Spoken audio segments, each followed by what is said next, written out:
What's up? BigHerc916, positivity, motivation, never settle for average.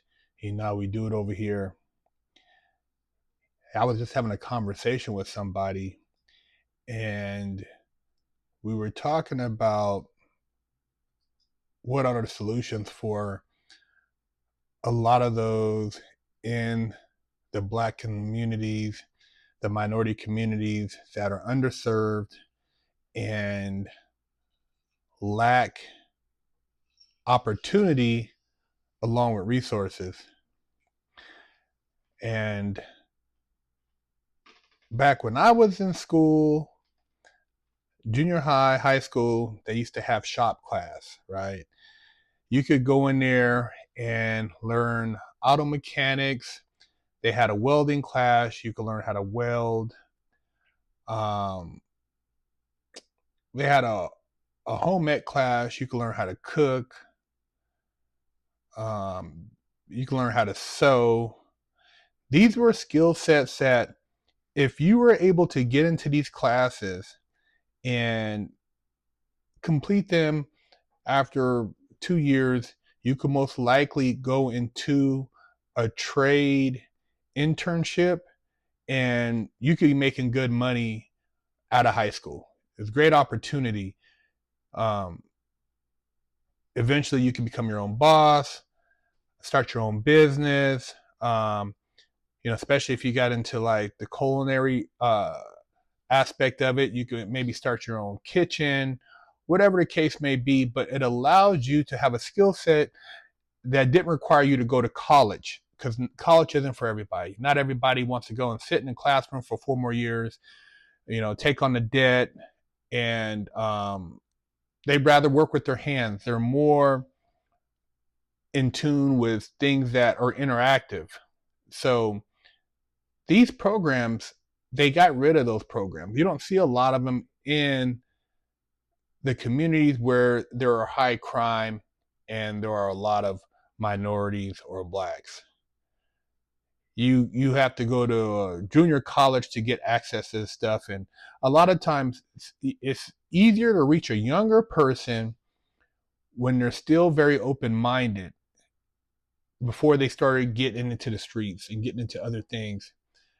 That's the whole purpose of introducing these trades to a 13, 14-year-old, because it gives them something else to look forward to. It gives them hope. It gives them an opportunity to create value within themselves. It could even be the arts. It could even be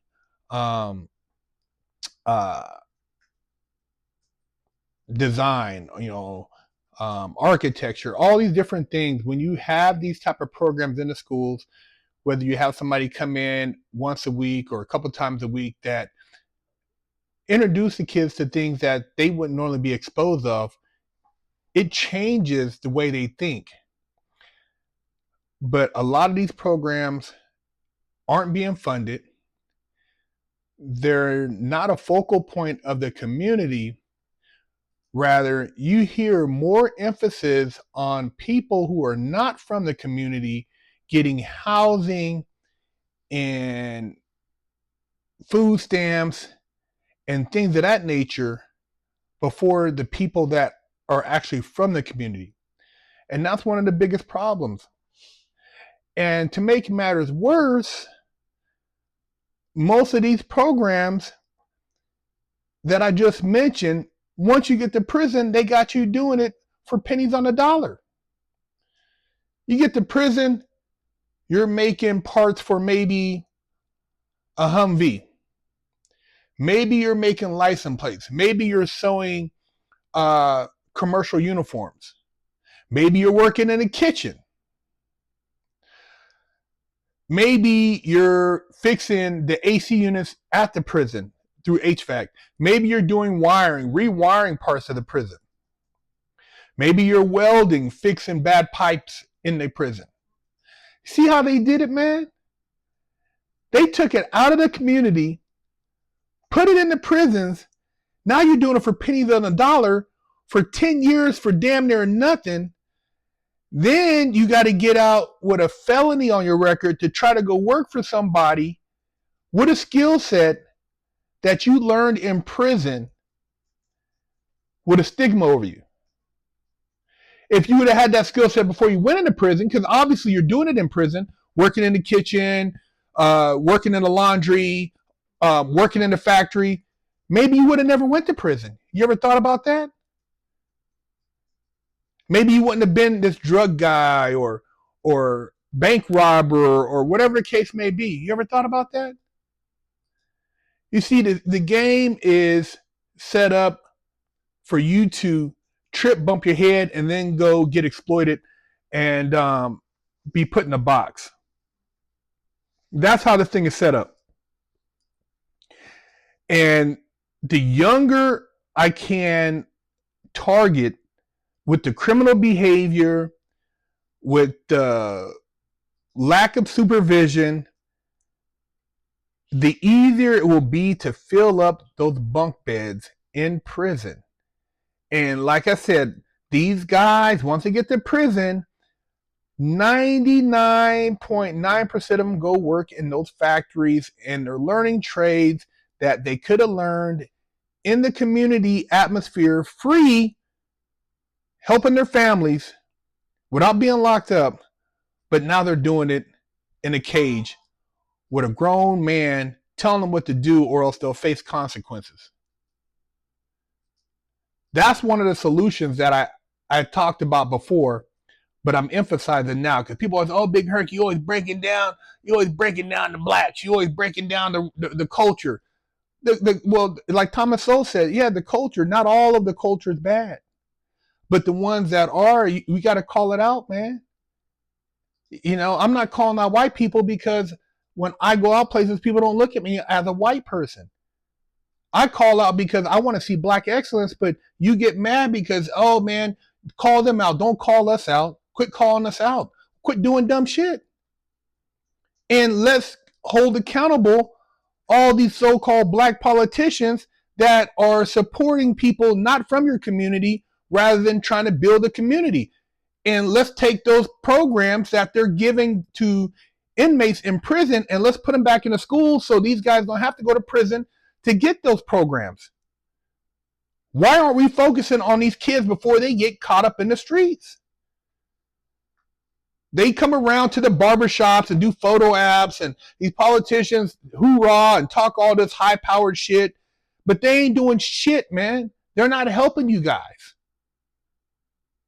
And when then shit gets bad, they blame the conservatives or the far rights for the laws, because they're like, well, look what they're doing. They're giving you guys the harshest penalties they can think of. Well, they allowed you to get so far removed to where you're doing things that are so diabolical that now they go with the hardest they can to try to snap you back into the system.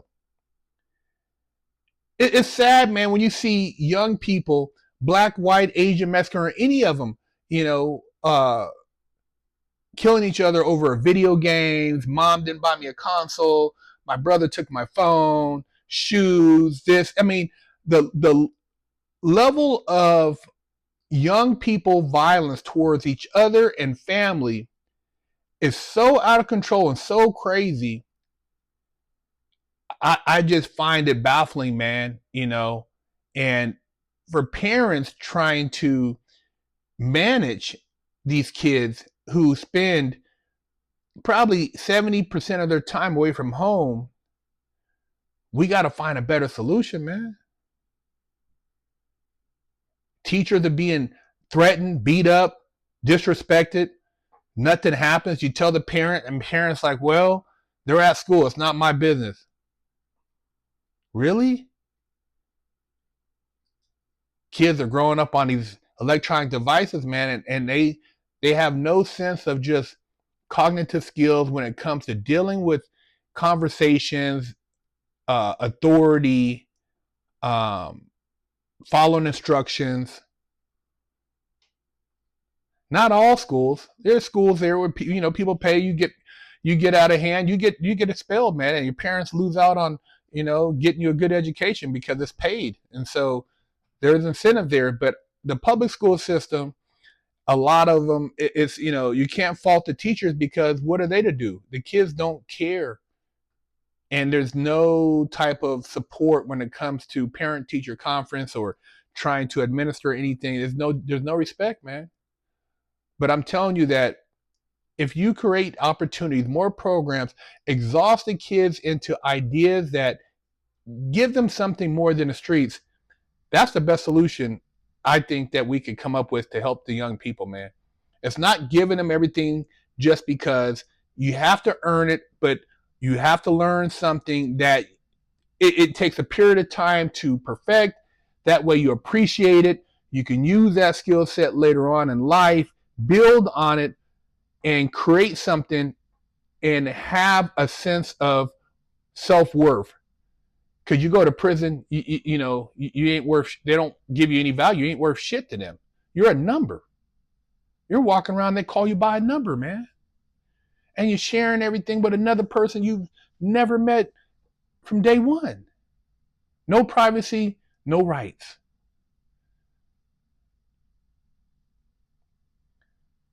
Put the programs back in the schools, in the community. Hold these politicians accountable. Get them out of there if they're not doing the right thing. And stop giving lip service and stop acting like you're being tolerant or you just want the kid. You don't want to hurt their feelings. Times are different. That's bullshit. Times are different. But if you don't do something, man, your kid's going to end up somewhere and you're not going to be able to help them. So that's my solution. That's something I was just thinking about, man, just all these things they have for people. Well, what about in the community? And not to say that they don't have them at some schools, but that needs to be a focal point of our young people, is providing them with these different opportunities, skills, and making these opportunities more attractive than having some gun like it's a watch, you know, or, you know, showing off on your Instagram. We got to make that stuff exciting and impressive and give them praise for things that, not necessarily dunking a basketball or scoring a touchdown, but maybe, you know, cooking a 5-star meal, or, you know, coming up with the newest design on something, you know, something that creates value that they can build off of. Leave a comment, share the channel, BigHerc916. What's up? BigHerc916, and I would like to introduce you to Little Herc's Big Lessons. My wife and I decided to come out with a children's book series that encourages young children to be strong, to make good choices, and also teach valuable lessons. Lesson 2, Speak with Strength. At school, Little Herc's classmate Maria looked upset. The bigger kids were teasing her about her artwork. "Hey," Little Herc said, stepping forward, "Maria's art is awesome. Let's show some respect." The bigger kids shuffled their feet and walked away. Maria smiled at Little Herc. "Thanks, Herc. You're always brave enough to stand up for what's right." Little Herc felt proud. Speaking up is what strong people do. You can pick up the book, link in the description, share it with your kids. You know I get down with that art. It's been a passion of mine since I was a little kid. And I decided to put together a series of vintage luggage with artwork on them. And this was the first 2 of that collection. Here I have a silhouette of a Bugatti Veyron I thought was pretty dope that I would like to share with you guys. If you're interested in purchasing, you can DM. And here I have a Mercedes 300 SL silhouette, also on vintage art. And the luggage is actually functional. So I don't know if you would ever want to put anything in here, but hey, it's up to you. BigHerc916.